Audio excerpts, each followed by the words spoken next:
Toutes les fenêtres ont été condamnées. Il y a 5 policiers à l'extérieur et 2 policières à l'intérieur. Si est un témoignage horrifiant qu'a publié la princesse Lafita il y a quelques jours. Dans une vidéo diffusée par la BBC et Sky News, la tête couronnée de Dubaï affirmait être prise en otage dans une villa transformée en prison.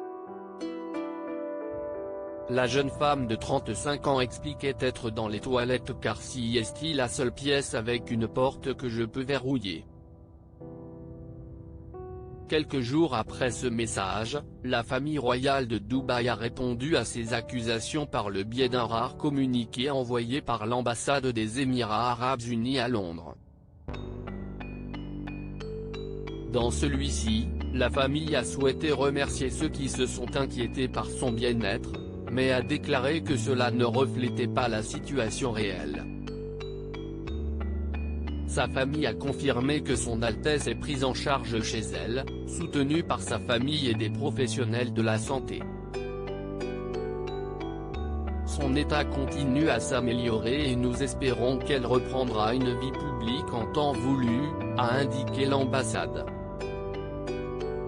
Une porte-parole du Haut-Commissariat de l'ONU aux droits humains avait déclaré que le cas de la princesse Latifa était préoccupant.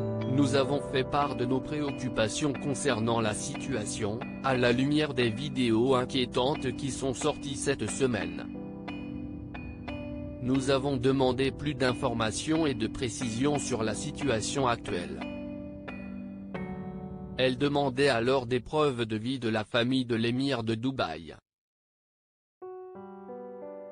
Dans sa vidéo, la jeune femme apparaissait apeurée et disait s'inquiéter pour sa sécurité.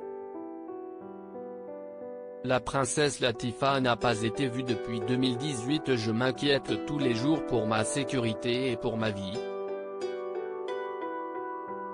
La police m'a dit que je serai en prison toute ma vie et que je ne reverrai plus jamais le soleil, assurait-elle. La situation devient, chaque jour, plus désespérée. En 2018, la princesse Latifa avait tenté de fuir son pays en bateau avant d'y être ramenée. Depuis, elle n'a plus été vue en public. Des responsables de l'ONU s'étaient déjà inquiétés de cette affaire et évoquaient la disparition forcée et la mort présumée de la princesse Lafita, tout en soulignant qu'une procédure d'action urgente envoyée au gouvernement. Un courrier qui était resté sans réponse de la part de cet État du Golfe. Mohamed Al-Sheibani, le chef de la cour royale à Dubaï, avait ensuite affirmé que Lafita est en vie, en sécurité et reçoit les soins aimants de sa famille dans leur résidence de Dubaï.